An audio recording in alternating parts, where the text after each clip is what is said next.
नमस्कार प्रिय विद्यार्थियों, आज हम कीमत उपभोग वक्र के बारे में चर्चा करेंगे। कीमत उपभोग वक्र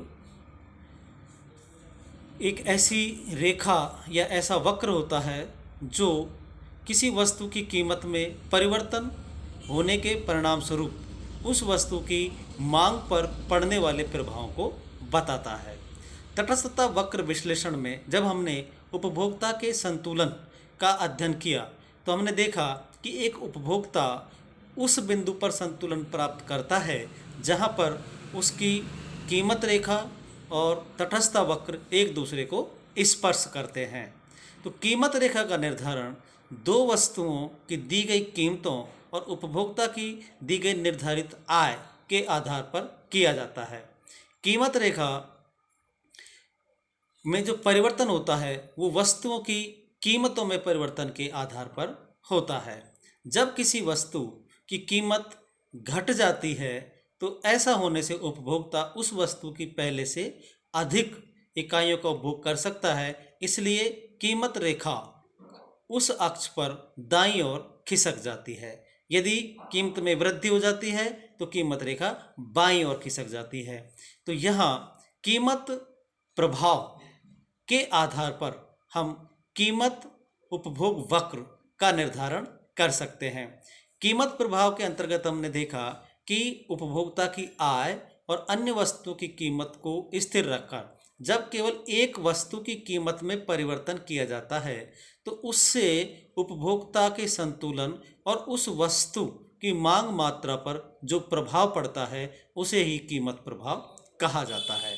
इस कीमत प्रभाव के द्वारा ही हम उपभोक्ता के विभिन्न संतुलन बिंदुओं को मिलाते हुए एक कीमत उपभोग वक्र का निर्धारण कर सकते हैं।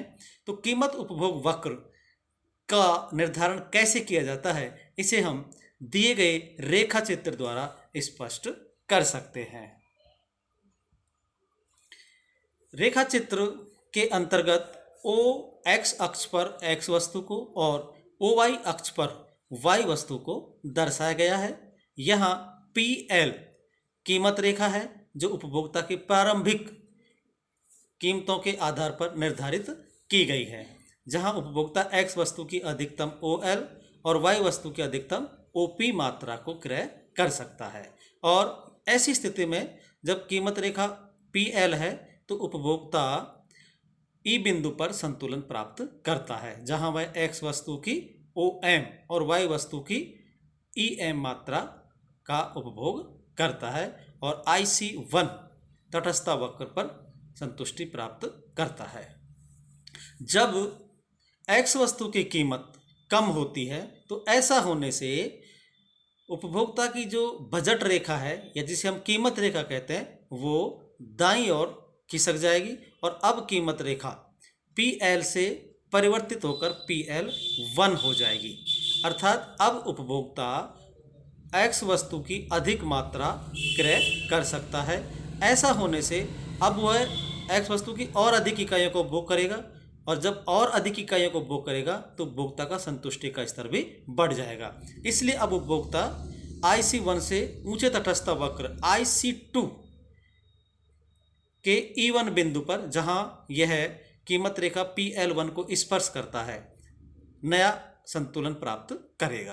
तो जो पहले उपभोक्ता ए बिंदु पर संतुलन में था, अब उपभोक्ता E1 बिंदु पर संतुलन में है, जहां वह एक्स वस्तु की मात्रा को OM से बढ़ाकर OM1 कर देता है। तो यह जो एक्स वस्तु की मात्रा में MM1 का परिवर्तन है, ये एक तरह से कीमत प्रभाव है।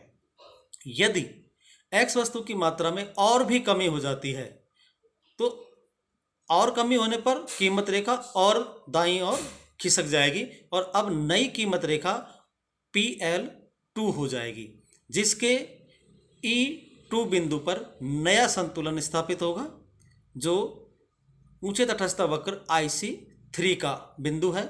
और अब उपभोक्ता एक्स वस्तु की OM2 मात्रा का उपभोग करने लगेगा। तो यहाँ जैसे जैसे कीमत में परिवर्तन होता है उपभोक्ता का संतुलन भी परिवर्तित हो जाता है। प्रारंभ में उपभोक्ता का संतुलन ई बिंदु पर था, जब कीमत कम हुई तो उपभोक्ता का संतुलन E1 बिंदु पर आ गया। कीमत में और भी कमी हुई तो उपभोक्ता का संतुलन E2 बिंदु पर आ गया। इस तरह से यहाँ उपभोक्ता के संतुलन के 3 बिंदु हमारे सामने हैं, E, E1 और E2। यदि इन तीनों बिंदुओं को एक रेखा या वक्र द्वारा मिला दिया जाए तो जो रेखा या वक्र प्राप्त होता है उसे ही हम कीमत उपभोग वक्र कहते हैं। तो यहाँ हमने देखा कि कीमत उपभोग वक्र किसी वस्तु की कीमत में परिवर्तन के परिणाम स्वरूप उपभोक्ता के जो विभिन्न संतुलन प्राप्त होते हैं उनको दर्शाने वाली रेखा है। तो कीमत उपभोग वक्र एक ऐसा वक्र है जो किसी वस्तु की कीमत में परिणाम स्वरूप उपभोक्ता के संतुलन में होने वाले परिवर्तनों को और उस वस्तु की मांग में होने वाले परिवर्तनों को दर्शाता है। तो यहाँ E1 और E2 बिंदुओं को मिलाने वाली रेखा PCC अर्थात प्राइस कंजप्शन कर्व ही कीमत उपभोग वक्र कहलाता है, जिसका निर्धारण X वस्तु की कीमत में परिवर्तन के परिणाम स्वरूप प्राप्त विभिन्न संतुलन बिंदुओं E1 और E2 को मिलाकर किया जाता है।